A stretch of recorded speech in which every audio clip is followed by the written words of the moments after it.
back to another episode of the Find Your Fuze podcast. And this one's fun. This one's really fun. We get to celebrate the one, the only, Brooke Smith.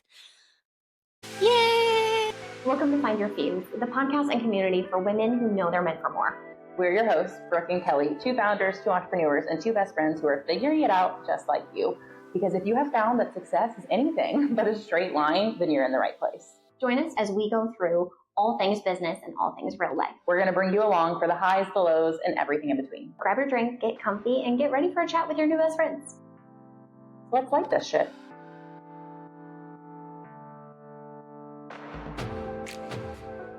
We are crazy excited about this episode because the day that this drops, it is Brooke's birthday. I'm entering the era of 30, friends.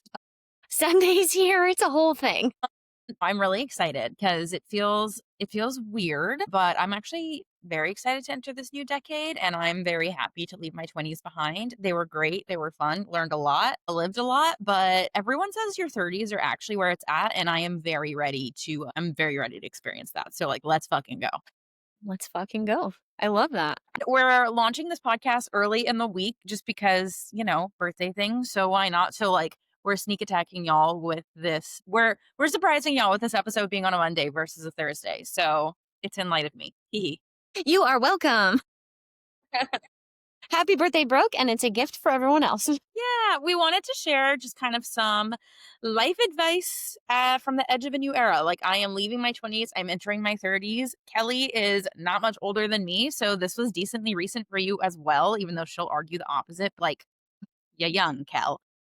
So I feel like both of us can have a lot to share here, and I've been having fun with a series similar to this on TikTok kind of in the days leading up to 30, and thought it could be an episode. I won't give 30 pieces of advice in this episode because that's just a lot to chat through and we'd be here for hours. But Kelly and I each picked some of our top favorite lessons from the past few years, which for me would be my 20s that we want to share. So if you're listening and you're also about to turn 30, welcome. Shout out to the 95 babies here. If you're listening in your 20s or any age of life, honestly, hopefully there's something in here for you. Yes. And for those of you listening that might not know, I'm turning 33 this year. So for me, I feel so much farther ahead than 30. It feels like a lifeline ago. So I'm excited to at least talk about 30, talk about how my 20s were, and give some advice that I have learned along the way.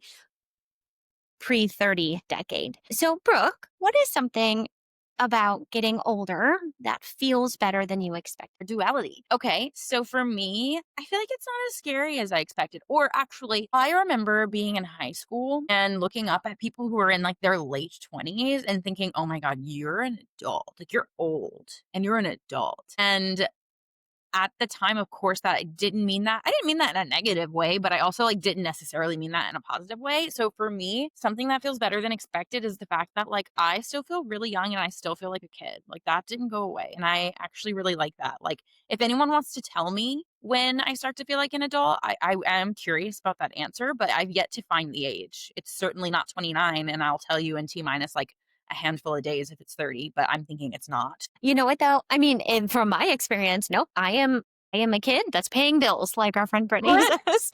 But you know what? I wonder if there is a difference when, if you ever have children, or when there's just that next kind of level where you are taking care of a child. So you have to go into that adult phase. But I am very, very, very aware that my parents are just more adult than I am. And they're always going to be more adult than I am. And that's it. Yeah, I always say I need a better adult. I need if I when there's an adulting thing happening in my life that I'm I need a better adult. I need a not me adult. When Alec A professional adult.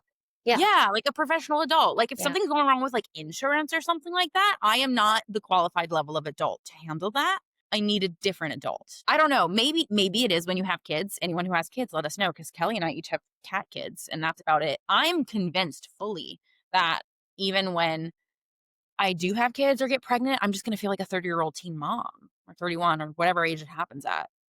Because at this moment, that's how I'd feel. Yeah, I mean, maybe. And maybe it's just you know what? Once I go through X, Y, and Z, I'll become more of an adult. But, well, almost 33, I still don't feel like an adult. So if anyone can comment, chime in, tell us if you're in your 40s. Are you I feel like an adult now? I feel like I'm at the adults table, because I feel like I cosplay at the adults table, but I really should be at the kids table. I agree. I totally agree. I think we just make the adult table the kid table. Correct. Correct. Okay, is there anything that I guess the other duality question is, what is something that you thought that you would actually have figured out by now, but you don't? LOL, adulting? Yes. Adulting is my answer. Like, not to be boring and kind of be repetitive, but like, and we'll talk about this a little more in the episode, I think. But I thought by this age I would have it all figured out. Like, I would have like the white picket fence, the golden retriever, the 2.5 kids, like the husband, obviously, and I do have a husband. We're checking that one off, but. I did and I didn't think that. Like, as a kid, I always knew I wanted something different. I always knew I didn't want the typical life, but I don't know. I still thought I'd be, like, in a different place than I am now, and that's not to shit on where I'm at now. I actually love where I'm at now, but I don't know. I thought I'd have it all figured out, and what I realized is that your 20s are a lie, and, like, or at least what the media portrays to you as your 20s is a lie, and, like, your 20s are for figuring it out, not to have it figured. I don't even know if that answered that question. That Mic was just a drop. I think that was lovely. For like a year now, you've been talking about how you're excited to turn, like you're excited about this. Can you just tell people, because you have a really beautiful way to describe it as a decade? excited about it. I think a lot of people look at their 30s. Also, I say this not I'm not 30 yet. Like, I don't know, maybe I'll feel different on the day, but like for me, I am not looking at it as the end of something. I'm looking at it as the beginning of something. And I know a lot of people are stressed about turning 30, or they're like, it just makes me feel so old. And I feel the absolute opposite. In my opinion, again, my 20s were super fun. They were for playing. There was a lot of exploring that happened. There was a lot of adventuring that happened, and a lot of hard times and a lot of great times. And I think my 30s are just going to be so much more like chill. But the cool thing about it is chill is actually not the right word. There's nothing chill about me. I think your 30s put you back at the bottom of a decade, like back at being the baby of a decade where you have everything in front of you. It's not the end, it's actually the beginning. And that has always been how I viewed it, or at least like in my later 20s, like that has always been how I viewed it. It's never been this, oh my God, I'm going to turn 30. That is old.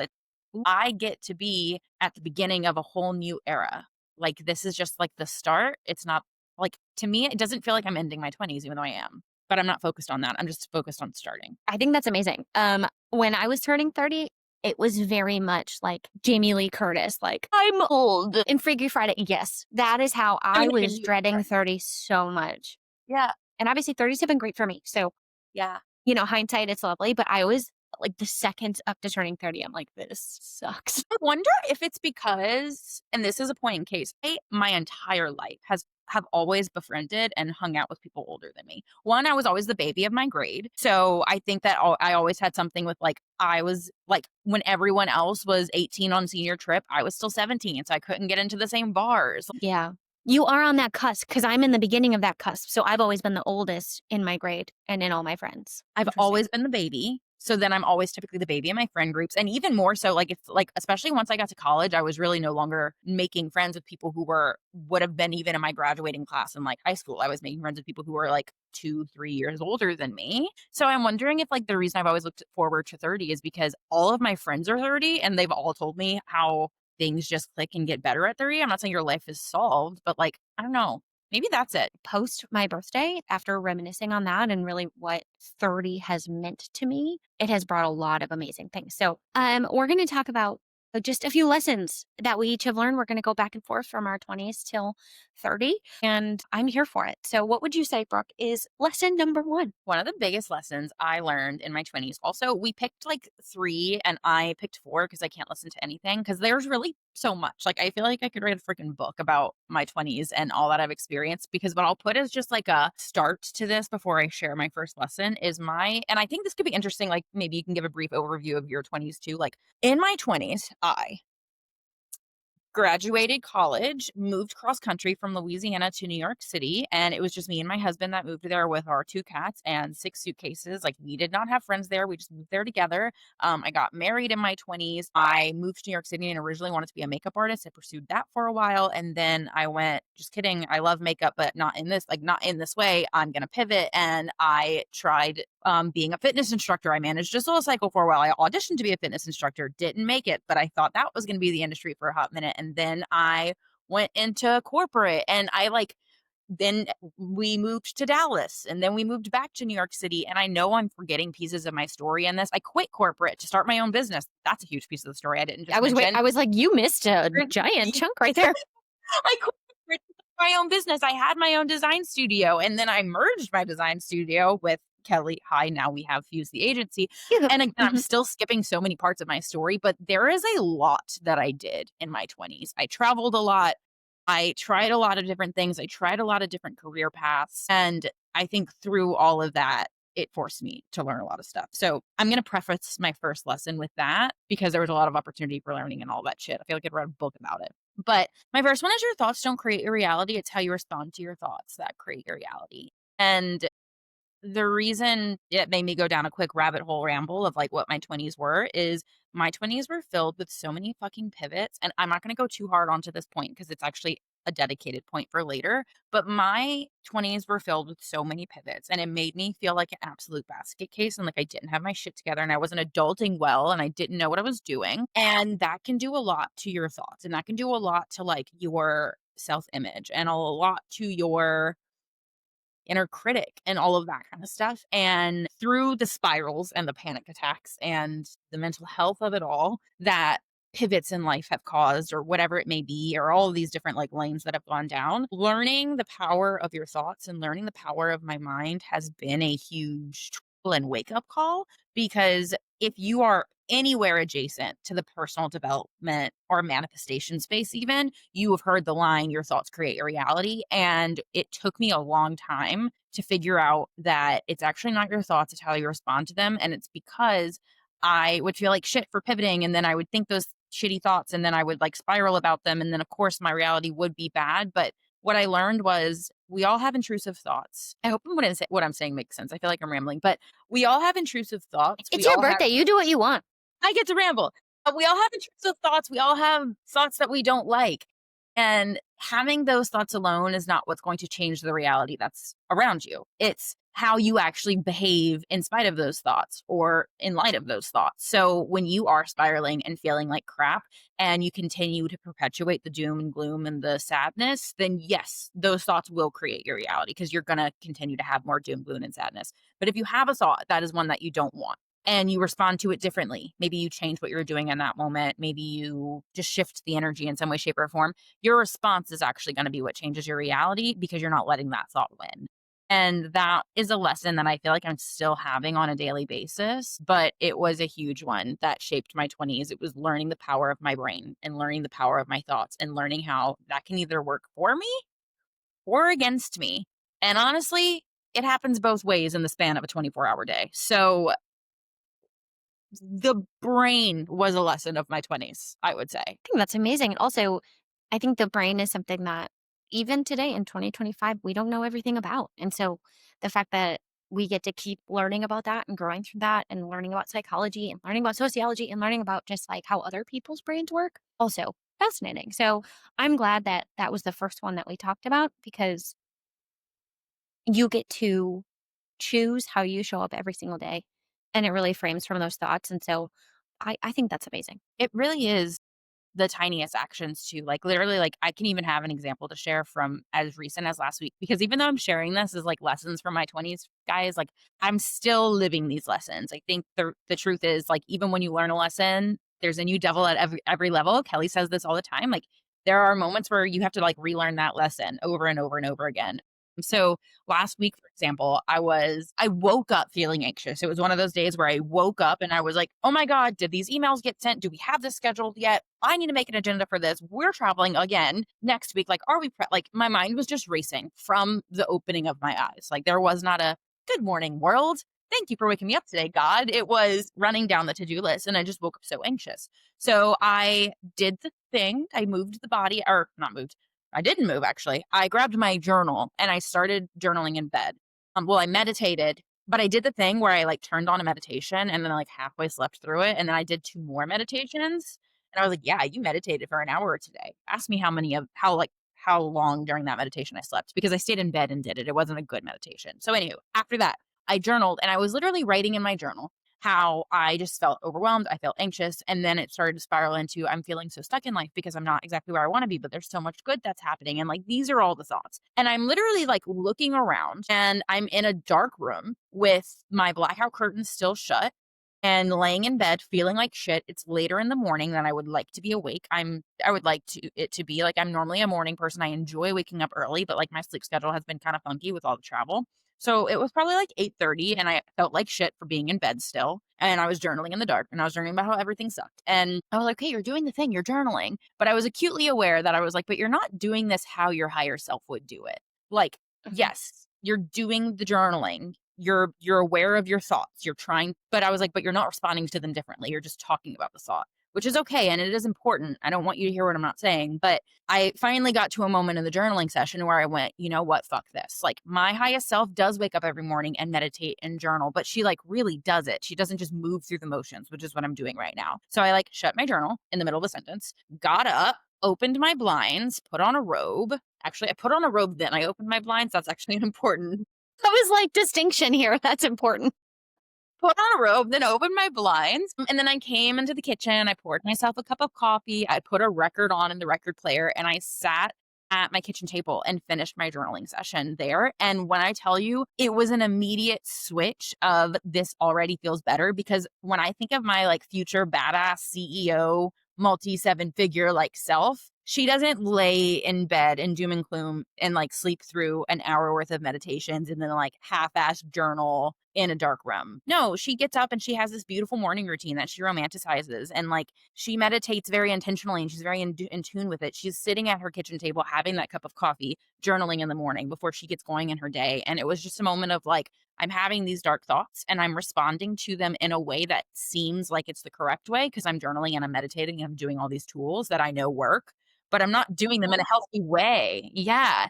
And it was just this moment. And when I literally got up and changed my behavior, I changed my action in that moment. It was an immediate 180, immediate 180. And my day was 100% better for I it. think that's incredible. And also to be currently 29 and having the discernment of that, that's huge. I think the fact that you're living in every moment, moment to moment, to know what can I do to make this feel better for me? I deserve better than this. This sucks right now. What can I do? Yeah. That's incredible. Like there are little things that we do. Even we'll be on calls and they get hard. And I'm like, I need 15 minutes. I'm going to go take a lap. I'll be right back. And that 15 minutes, I come back and I was like, cool, cool, cool. I just needed to not To look at the move. screen for a second. It's like Hmm. moving your body and because one movement literally shakes the energy. And I'm not even talking movement as in a workout, but like just like quite literally changing the exact position that you were in that moment, just to pattern interrupt it for a second and get yourself out of that funk. I could rabbit hole about your thoughts, not creating a reality unless you're responding to them accordingly. But anywho. It's a beautiful rabbit hole. And I Yeah. appreciate that. And I know all of our listeners do too. What about you? What is a big lesson you've had? Yeah, I would say, just a synopsis of my 20s is different from yours in the way that I did a lot of things in my 20s too, but I would say a good 8 years of my 20s, I wasn't living for me, I was living for someone else. And so when I hit 30, I was going through my divorce and it was a very just different time. It was like 30 plus has been choosing Kelly. So one of the things that I learned in my 29th year was no matter what you're going through, no matter what's happening, doing things that make you happy and doing things that bring joy to you, you don't have to apologize for. And so for me is no matter what makes you happy, go for it and be unapologetic about it because it's your life. 20s was a lot. And that is one thing that I would tell baby Kelly starting my 20s is do what Kelly wants instead of everyone else. And so that's a lesson again. I'm still learning today, but I think I've gotten better at it the last couple years. And yeah, so that's really it. That's my lesson number one is do Say it what makes you freaking happy. Say it louder for people in the back. Can you give an example of something you have done for yourself in the past years since learning that makes you happy? I can think of 30 Sure. examples for you because I see you live it every day, but Mhm. go for it. Sure. Number one, moving my environment was the best thing I've ever done for myself. Like, you were mentioning moving across country. When I did that, I did not do that for anyone else. I actually did it in spite of a lot of people because they didn't want me to. And I did it anyway. But it could even be little things like, daily things like reading my Bible in the morning, even if it's 5 minutes and I just get to read something that brings me joy, I'm going to do it. No matter what anyone else says. So it could be something as big as I need a huge shift in my life, which has also happened, but also little things that are every single day that you're like, no, I'm going to choose joy in this moment because I freaking deserve it. Dang it. And the reality is, like, I think so many of us neglect our relationships with ourselves because it is honestly, especially as women, I feel like we're kind of nurtured. I'm not even saying by art or like it just by society to be people pleasers and to nurture other people, which like I love. I love being a woman that is nurturing. Like Mhm. Me too.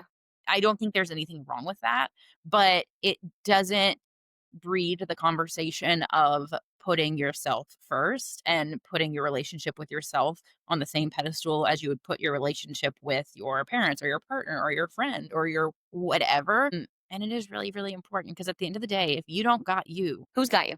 who does? Yeah. Like, even if you Yeah. have other people there for you in your circle, like, if you don't got you, who does? Hmm. Like, it's not the Absolutely. same. And because there will come a time where maybe everyone that normally, I don't know, fills those roles for you in some way, shape, or form, like they have to be there for themselves in those moments. Like, and so who does that leave you with? I don't know. I Your relationship with yourself is so deeply important, and it's something that should be nurtured daily. I totally agree. I totally agree. And we'll get into that Hmm. in lesson number 2. So, what Yeah. is your lesson number 2, Miss Honestly, Brooke? I feel like we both kind of touched on it a little bit, but it's your environment shapes everything.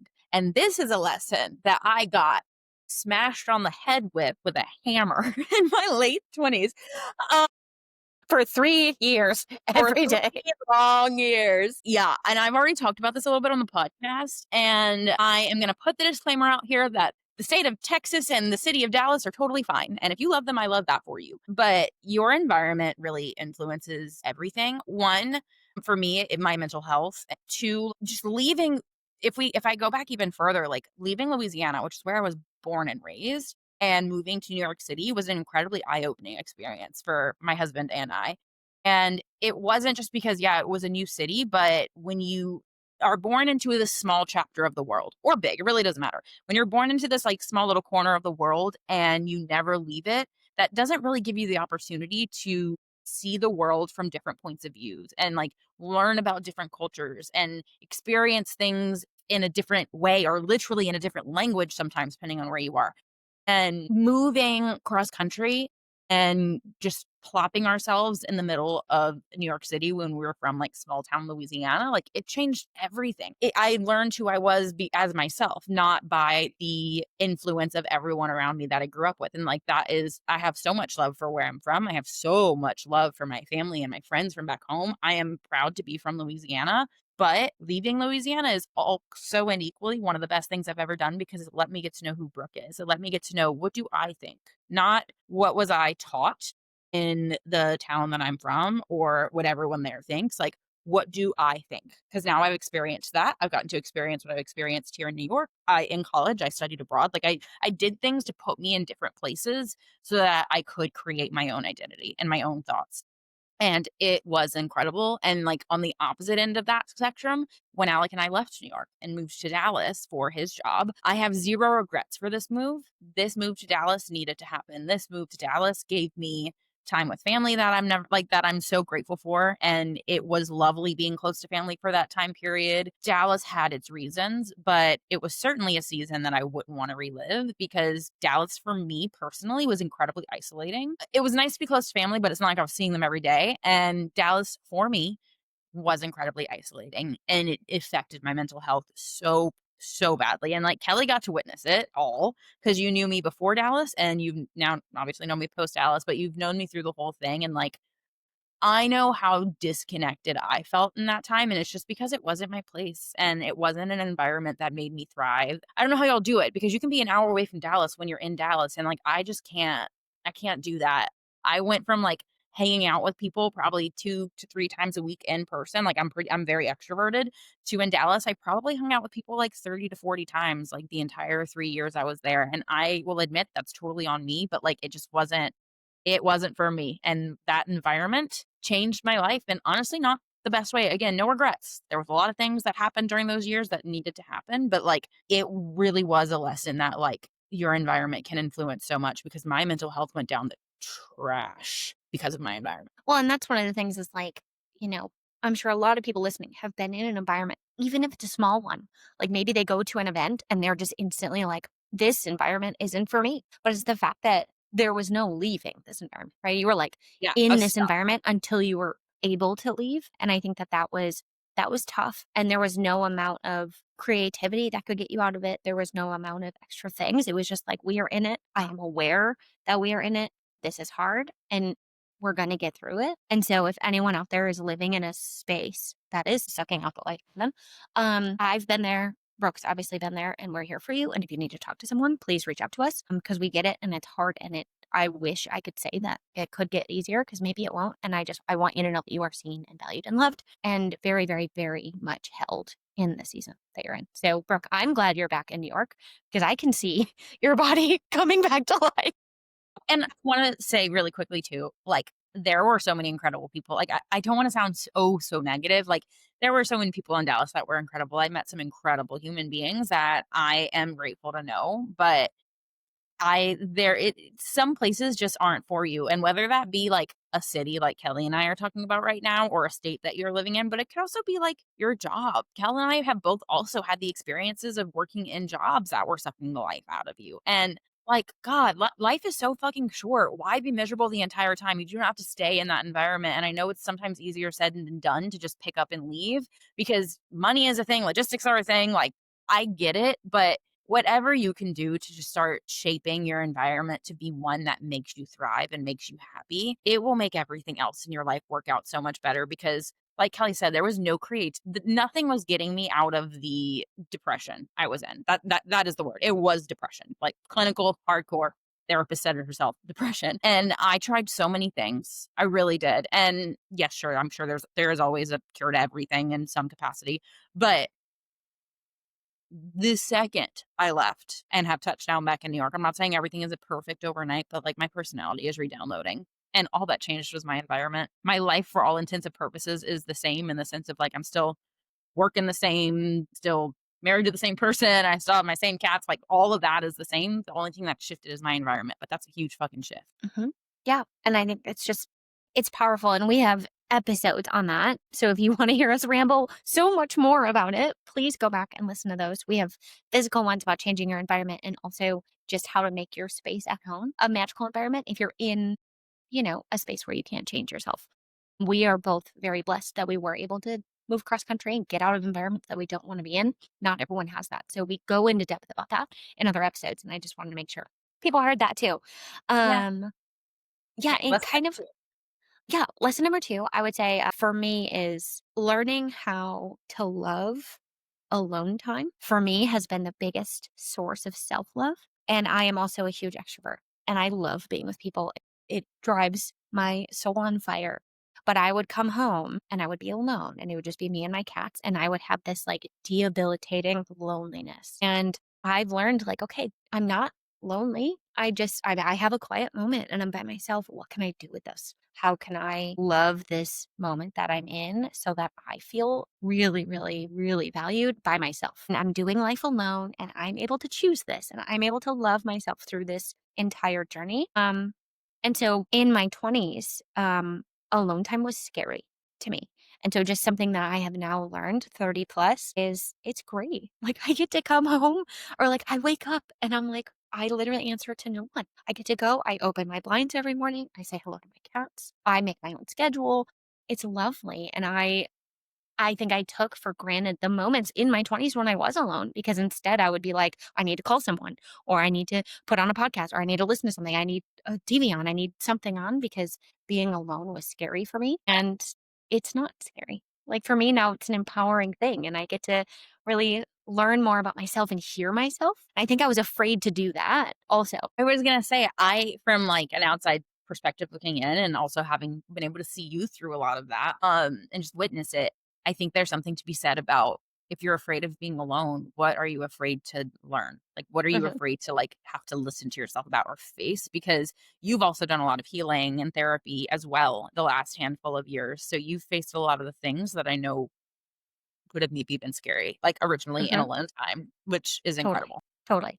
And so it was one of those like you always like to say you're eating the frog. And I had to literally eat the frog every single day. It was like, cool, Kel, this is a life that we have. You chose this, you love this, you needed this, you're in it now. So you gotta make it work for you. So yeah, I would say that's my second lesson is really being alone has been such a lovely form of self-care and self-love that I needed. That was a huge lesson. that I needed. I think it kind of even speaks to something we talked about earlier, which is just creating a relationship with yourself. Exactly. Yeah. Because I mean, being alone doesn't mean that you're lonely. Yeah. Being alone means I get to just like wear whatever sweatpants I want and have a cat on my lap. And that's such a magical moment, which I love. So if you're out there and you're like, oh my gosh, I can't be alone, or I'm going through something big and it's scary, I see you and I hear you too. So Lesson. Thank you for sharing that. lesson number 3, what you got for us? I kind of already touched on it earlier a little bit, but it's that it is okay to pivot and there's nothing wrong with changing your mind. And we don't have to have it all figured out by 25. That took me a hot minute. And again, I kind of spoke to it earlier a little bit, but one thing about me is I am very multi passionate.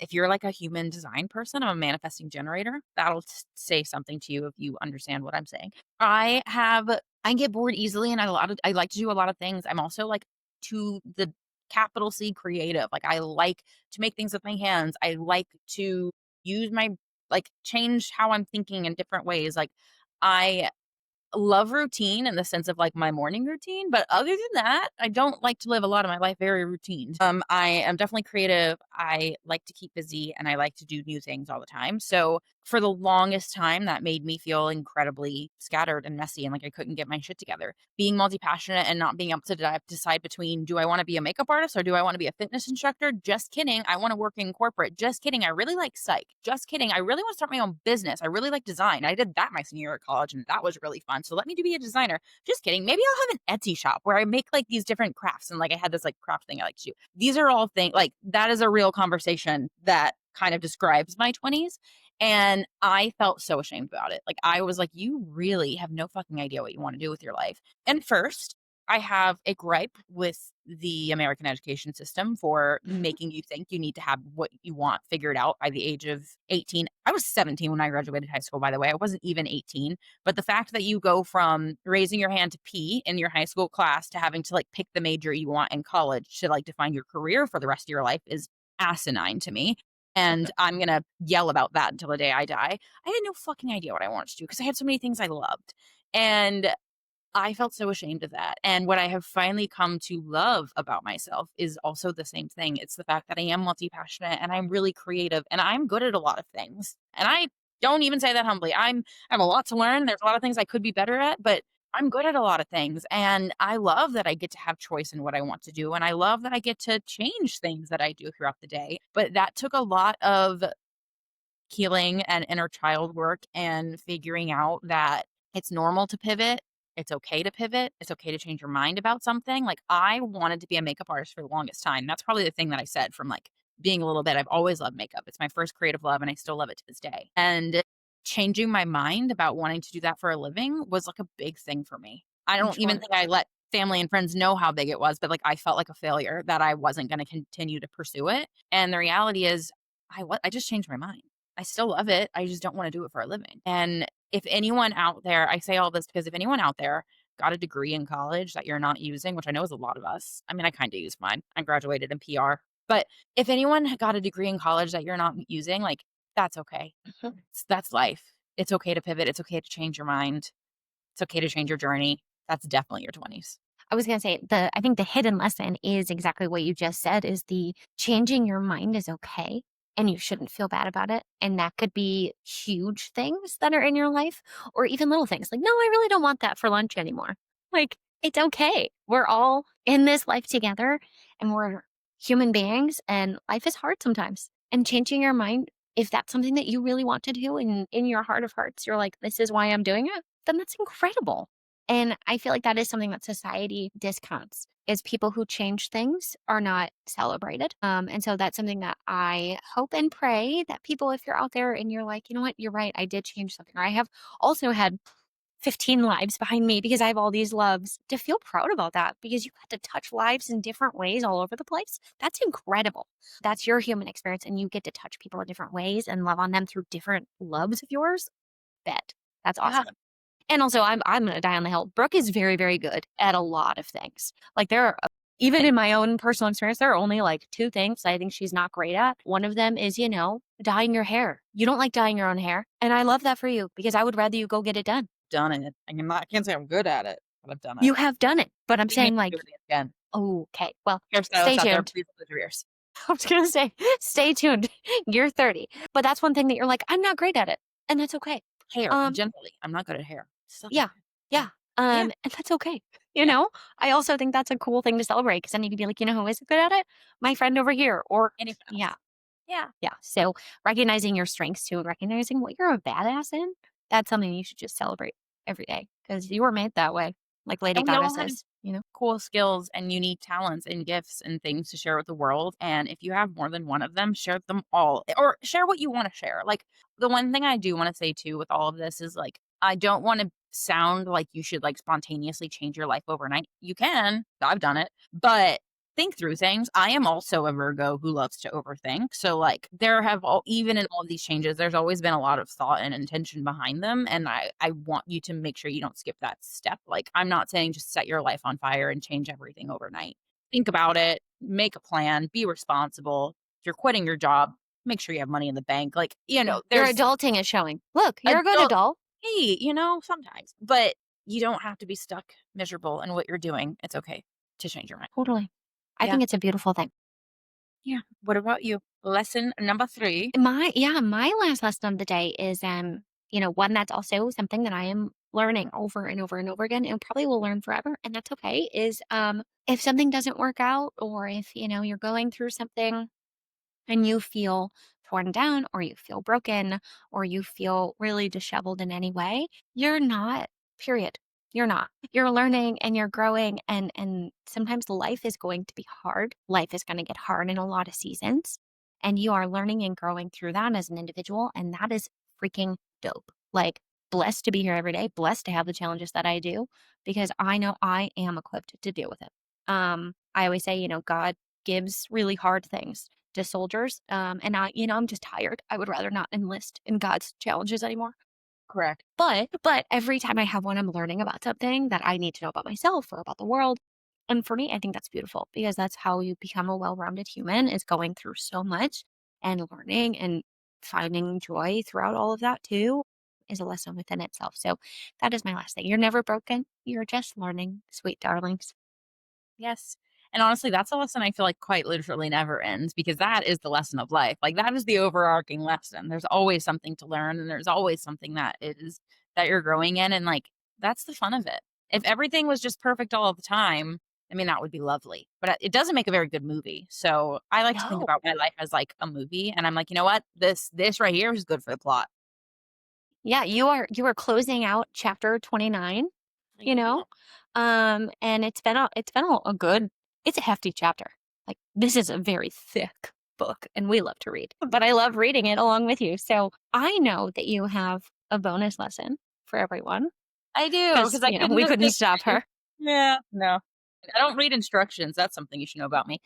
But also, if you are listening and you're actually really, really loving these lessons, go and stalk Brooke on the Tiki Talkies. Like over on her TikTok account, she's doing so much more leading up to her 30th birthday. And so go and check that out because they're really, really amazing lessons. And I am enjoying watching all of them.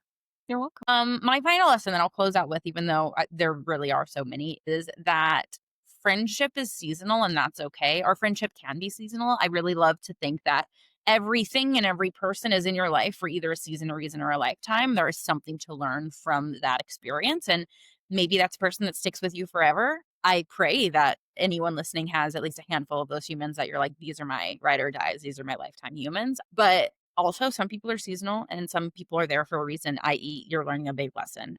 I mean, that's not always fun.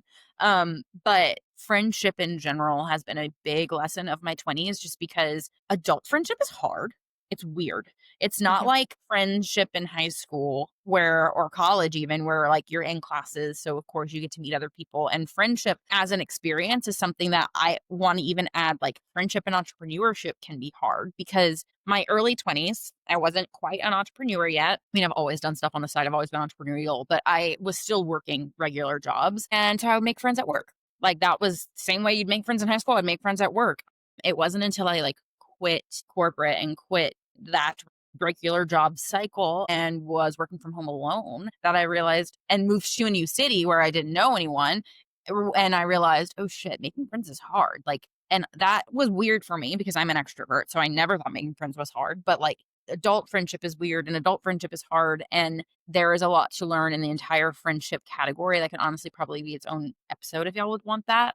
Learning and experiencing the grief of outgrowing people and or also learning how to find new friends when you are feeling alone in a new environment is something that I think we'll all experience. I don't think you get out of life without experiencing that one in some way, shape, or form. And it can be hard. And if you're anyone who has ever had, I'm kind of jumping around, but if you're anyone who has ever had like a friendship breakup or a friendship kind of end that you never saw coming because you thought this person was a lifer and then they just weren't anymore, I see you because that's really freaking hard.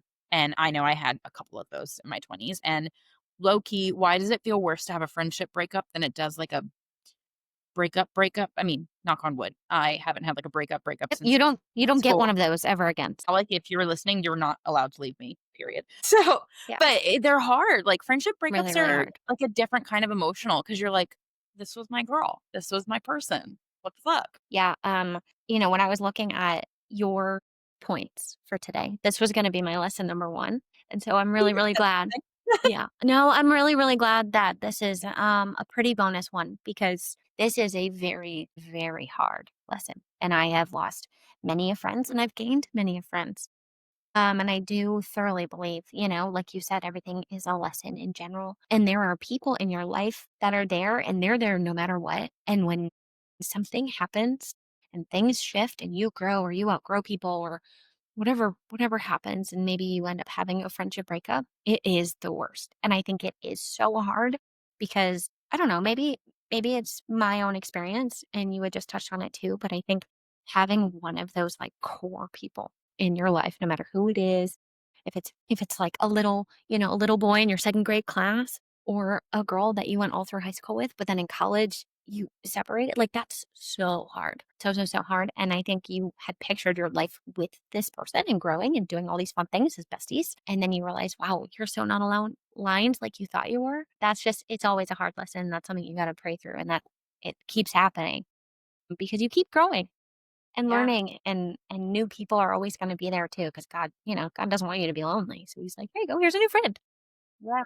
Love on them. And I think there's something to be said too is like, sometimes it's not about you, you have friendships in your life where you are the angel to them. Like they needed you in that season and then they're able to flutter off and do something amazing. And you were able to touch them in a way that they needed, you could support them in a way that no one else literally on the planet could. A powerful thing to think about. Yeah. I think too, like learning a lesson that I had in my 20s that I actually know I'm going to have to continue to learn in my 30s is also the experience of being able to look back on those friendships still fondly, no matter what. Like, no matter if it ended dramatically or if it ended at just like a silent finally letting go of the grip and realizing the friendship is not what it was. Because I've had a couple of those where like there wasn't an explosion or fireworks at the end that like made this big breakup happen. It was just like I am holding on to the desire and expectation of a relationship and a friendship with this person that I just know I'm not going to get anymore. Like I know, and not even anymore, but just like in general, like it's not going to happen. Like that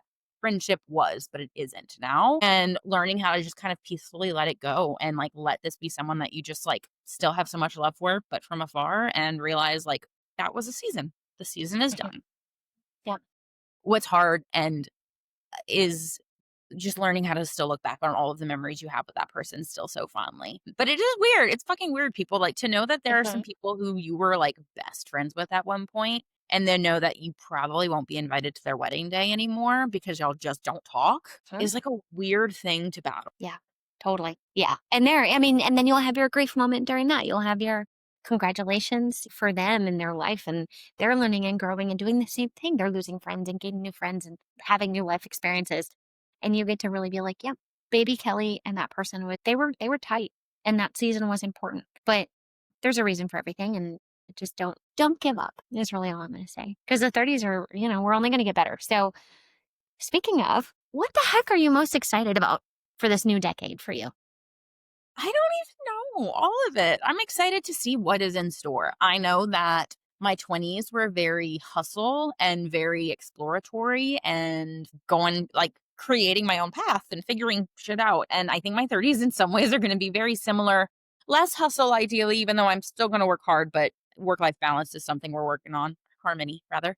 All of us. Yeah. I think my intention for my 30s are to feel more grounded and to feel more present in every moment, even though I'm not necessarily at where I would like to be at. Because the reality is, and great reminder for anyone listening and myself, is that like life is happening during the build of everything. So whether you're someone climbing the corporate ladder or building your own business or stay at home, like it doesn't matter who you are and what you're doing. Like your life is happening in the day to day in the tiny moments. And if we continue to just look forward to these big milestones and big things without experiencing the here and now, you're missing your life. That is Uh-huh. the life. Uh-huh. So my intention for this decade is to get better at presence and being grounded and enjoying every single day and the small moments, just as much as I look forward to the big ones. Because as a naturally very ambitious person, and I have big fucking goals, like me and Kelly, what we're building with this thing, like I have big goals in this Huge. business, outside of this business, like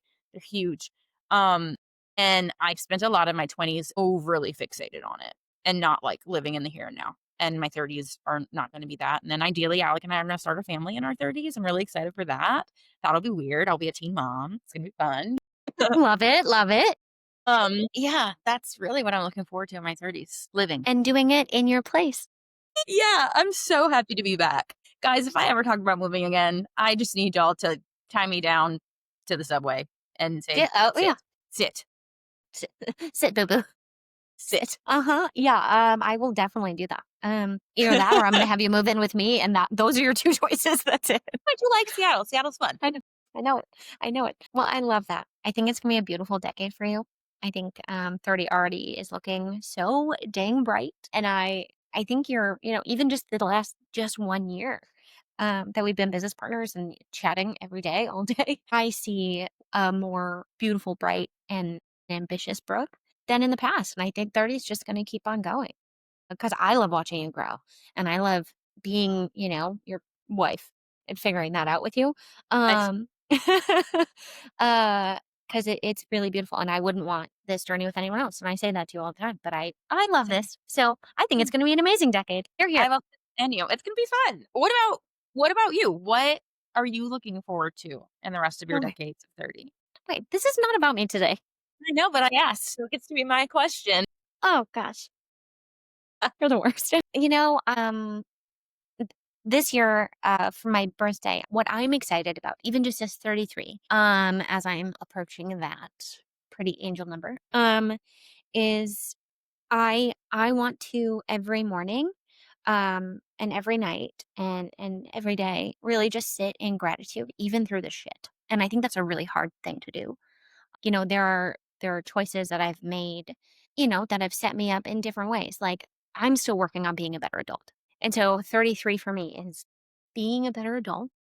Mhm. And something that I want to really continue doing is still loving on myself while I'm lonely and not letting myself down. Because there are things that I'll say that I don't follow through with. And that's just because our to do lists are crazy Stupid long. long. And so there are a lot of things like that that I'm like, you know what? This new year, we're going in it with just a different intentionality and gratitude. Even if a problem arises, think of it in just a better, brighter light than in the past because it is so easy to be like, that sucks. But instead, be like, hey, this is a challenge. Thank you. I am equipped. I'm a boss bitch, and I'm gonna figure it out.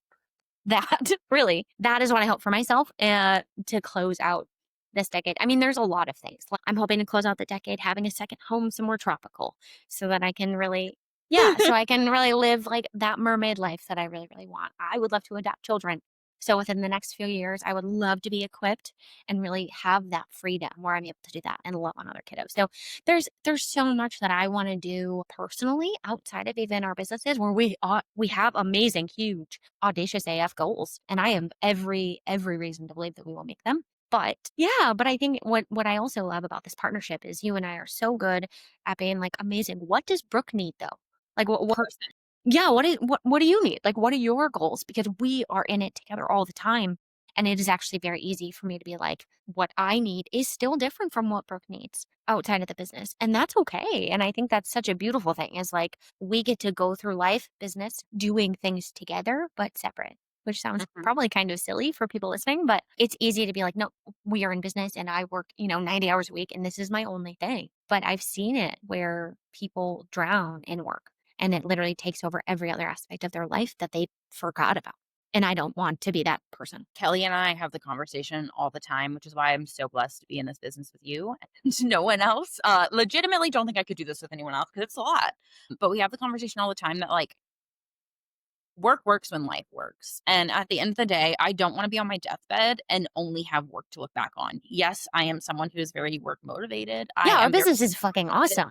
like So I'm so yeah, but at the end of the day, like if we go all the way back to our why, this is something I know you and I do align on. It might be in different flavors. I mean, we align on a lot of things, but like the same is we both want freedom. That's what we want. Like that for me, I want freedom and I also want to be able to inspire and assist others to find their own freedom. And, like that is why we love what we do. It's because we're on this earth for a very fucking short amount of time and settling sucks. You don't need to settle. You should be able to enjoy your daily day. This that's literally business, why we have this business is because we yeah, provide freedom for other people. Like that, like it goes back to we are able to provide freedom because we have our own business and yeah, we're able to give freedom to to other other people. people who don't do what we do and we can love on them so they feel free in at least one area of their life. Like that is our Right. job and it is Correct. magical. And so you can Sorry to take that. interrupt you, but it is a really cool Yeah. thing that we get to do. Yeah, because the freedom is the whole purpose. Like when people talk about like I want to be a seven-figure entrepreneur, which I do, not ashamed to say that. I want to be a Yep. millionaire, straight up. I don't want to be a billionaire. That doesn't. I want to be a millionaire. It's not because I actually care about the money itself that much. Money is just made up. It's made up currency. It's energy. Paper. It's because I Yep. want what it represents. I want Yeah. the ability to be able to say, hey, you know what, family? I want all of us to go celebrate Christmas somewhere beautiful and you know what? Bring all of your in-laws and all too, so that no grandparent is missing out on Christmas with their grandchild. Like, I want to be able to just like live life to its fullest, see new parts of the world, have so much family time. It's not even funny, and like be able to disconnect because like my business is still running, and I don't want to have to subscribe to like requesting PTO for the rest of my life. I want freedom, and I want a second house as well. Where? I'm not really sure. But like same That's answer as okay. you. Like I want, Yeah. second location. Like I want all of these things and it really is because of the freedom and it's because of what that can give you and it's not money. Yes, the money is what buys it, but time is something that we don't get back and being able to have the freedom to create more time and experiences for yourself and those you love and with those you love. That's what this is all for. That's the whole point. And I want Totally. to look back on my deathbed and see all of those experiences I created, not just the job. So that was a big rabbit hole of like Kelly and I have the conversation all the time of Literally personal. daily. And if you're an entrepreneur listening to this and you seem to be stuck on the work loop, work, sleep, repeat loop, we've been there, we've done that. We still do it sometime. Like we're not perfect. But make sure you bring life back into the conversation because what is the point if all you do is work? What's it for? Yeah. So one, that's I mean, for one, mic drop could end the episode here. But aside from that, and aside from that stunning lesson and all of the lessons that you have provided us already, Brooke Smith, if you could sit across baby Brooke before 30, way before 30, before the businesses, before maybe the partner, before maybe the husband, before maybe, leaving Louisiana, maybe, I don't know, maybe you're in fifth grade for all I know, wherever you're going to pull this answer from. What would you tell baby Brooke now knowing what you know now going into 30? Why does this make me tear up? Ew. Damn it. Birthday feels. Every time we ask this to a guest and they're like, oh my God, why am I getting emotional? I'm like, no, it's lovely. Ew. Be yourself. Like, in short, that is the words. I grew up and I've always known that I've wanted something different than maybe what my parents did or what those around me did. And I've always deeply respected. I get my work ethic from my parents. Like, I love them and I love the life that they gave me. But growing up, I always looked around at the adults above me and went, I don't want that day to day. I don't want that job. I don't want that job. I think I was career minded from like little bitty. I believe it. And I felt weird for wanting something different, and I couldn't really put a word to what I wanted, and I've always been the person that had different style, and honestly, it's not like my style is crazy at all, but, like, when I was little, I would try to dye my brown hair, like, different colors with Kool-Aid because I wanted my hair to be different than everyone else's in my class. In college, I experimented a lot with makeup, and I wore black lipstick, and not even every day, it was just trying different looks, but, like, it all went back to this sense of creativity and self-expression that looked a little different than those around me, and it wasn't even necessarily that severe, but it felt very severe. And I shied away from being myself a lot, or I would change myself depending on the group I was in. Like, I would allow myself to be really creative with my makeup when I was working at the makeup store, but like, I'm going to go to dinner back in my small town, I'm gonna like look a little more like everyone does and like do my makeup in this certain way. And I would just tell her to be yourself, because at the end of the day, there's only one you. And that's so fucking cheesy, but it's true. And you will be so much more joyous and so much more successful and so much happier if you learn to just like authentically show up as you are, as who you are, and in any way that you want to. And anyone who judges you isn't for you. And that's it. That's such a beautiful lesson. I think that's beautiful. Be yourself, Brooke. Dang it. Easy and simple. Be yourself. I love it. Sometimes the best things in life are simple. And I think that goes to show everything. Y'all, if you're listening to this and you have not said happy birthday to Brooke yet, what the heck are you doing with your day today? I feel your pain. Don't worry. Happy birthday, Brooke. And I know, and I know the 30 is going to be amazing. Cheers to you. Excited to do this with you. Love you so much. And on that note, okay, love you. Thank you so much for listening to today's episode. Please take some time, follow us on @FindYourFuze or email us at info@findyourfuse.com for all inquiries and all exciting things that you want to chat with us about. We love building this community and we love you. Take some time and leave a review. Anything above 5 stars, we'd love it. But really, we appreciate you and we appreciate your feedback in any form, because the more feedback we can get, the better we'll get. Okay, love you. Bye.